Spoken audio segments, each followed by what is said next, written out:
to 34. Let's get to Mars Attacks from 1996, which is directed by Tim Burton. And I will be doing a Tim Burton centric show, hopefully in the next few months. So keep an eye out for that. But figured I'd include this one since it's a bit of a more unknown one of his filmography. It stars a insanely huge cast. Jack Nicholson, Pierce Brosnan, Sarah Jessica Parker, Annette Bening, Glenn Close, Danny DeVito, Martin Short, Michael J. Fox, Jack Black, Natalie Portman, Lisa Marie. List goes on. And the synopsis is Earth is invaded by Martians with unbeatable weapons and a cruel sense of humor. So, this was only my second time watching this movie. I saw it for the first time maybe in college. I knew going in even the first time that it was a bit of a cult classic and also seems to be deemed one of Tim Burton's lesser works overall. When I first saw it, I liked it, didn't love it. I saw the charm and I liked the weirdness of it and the creepiness of the aliens, but it didn't really wow me or surpass a lot of his other films. One note in terms of the timeline of it, it did come out about 6 months after Independence Day. Automatically considering that movie was such a huge hit and still remains a fan favorite in terms of sci-fi films, this movie was largely looked over by most audiences and critics, did not do that well financially. My enjoyment of it was about the same as it was the first time. I want to like it more, and I think I'm liking it for a little while, but by far, the biggest issue is this movie is so overstuffed. There are so many plot lines in this movie with all these subplots. There's so many characters, the political stuff, the regular civilians, the news people, the soldier, and so on and so forth. So whenever there is anything going on, it takes forever to circle through all of those different lines to get to whatever is about to happen. Or when the Martians come, it has to cut around to every single person watching it. And then this person knows this person, and then the Martians go here, and then they have to go here, and it just really becomes so muddled with, okay, are we supposed to care about all these characters? Are we supposed to find them funny? Like, it's a bit of a satire, kind of a parody, very much an homage to the very B science fiction movies of the 50s, which I think that works. I like that. Going back to the casting real quick, no matter if they are a little underused or wasted, the cast of this movie, like, movies don't get cast like this anymore for a sci-fi B movie.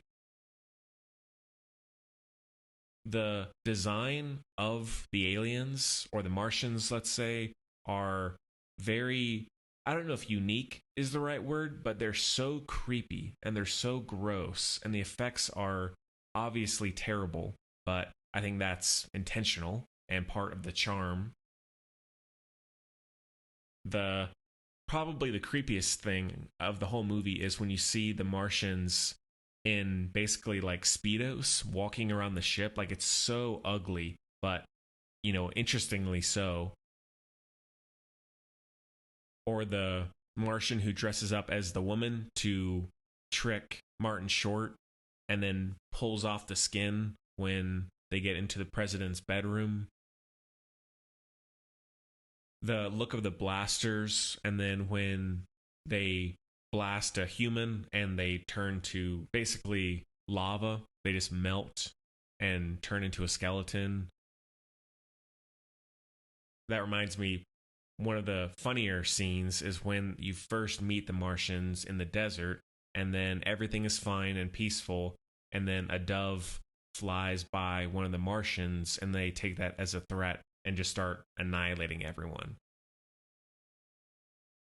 So there's good humor there for sure, and it's hard to really hate when you see a bunch of goofy looking Martians on screen using laser blasters or whatever to attack people. And especially, and I don't want to reference it too much, but in comparing it to Independence Day, there really is no comparison. Not to say Independence Day is a masterpiece, but that movie is, to me, way more fun. It's way simpler. There's much less political jargon and exposition to get through. It's really just dumb, charismatic fun that has Will Smith in the lead.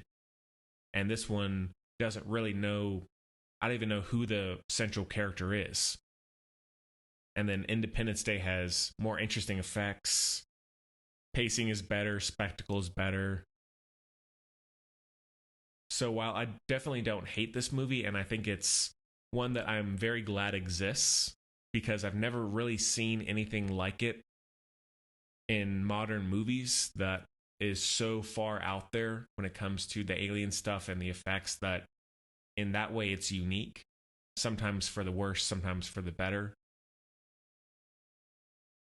Now, when it comes to the humor, like I was touching on earlier, Tim Burton, when he gets it right, he can be hilarious. I mean, Beetlejuice 2 was hysterical. Not to mention the movie he did before Mars Attacks, which was Ed Wood, and that's my favorite movie of Tim Burton's. That movie is very, very funny. What he doesn't do that well in this, in terms of the satire, is it feels like he's trying to make simply the idea of like Jack Nicholson being president as that's funny. There's not much interesting or clever dialogue. It's, here's Jack Nicholson, let's laugh. That doesn't really work. I mean, he does what he can with the role, but it's the flatness of a lot of those attempts that make the movie way more underwhelming than I wish it was sometimes. Danny Elfman's score is very good, though. It's very classic UFO alien melodies, and I think all that stuff is spot on for sure. The design of the production and the costume design, especially when it comes to the humans, is, I think, considering the genre it's playing in and poking at, it's very hypersexual. So it's one that I can see myself going back to every so often, but if I had to choose a alien movie to watch, a sci-fi UFO movie, this is not going to be my first choice really ever. So that one is a light 3.5 out of 5.